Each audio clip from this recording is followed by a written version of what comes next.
ఉన్నవారందరూ మీ ప్రభు నీకు సహాయం చేయడా, నువ్వెన్నో అద్భుతాలు చేస్తాడు మీ ప్రభు, ఆశ్చర్యకార్యం చేస్తాడు మీ ప్రభు అని చెప్తావు. కానీ మీ జీవితంలోని అద్భుతాలు ఏమంటే మనం అందరం చర్చకు వస్తూ ఉంటాం, ప్రతిరోజు మానక చర్చకు వస్తాం, ఉపవాస కొడుకులు ఉంటాం, అన్నీ చేస్తూ ఉంటాం.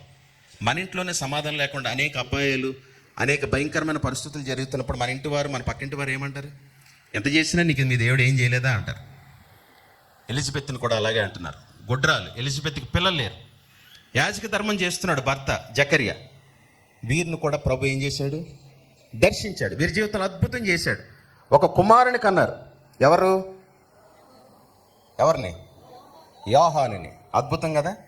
ఎలిజబెత్ జీవితమే ఒక్క రోజులో మారిపోయింది. కుమారుని కన్నది, ఆమెను కూడా ఏమన్నారు? మీ దేవుడు గొప్పవారు అన్నారు.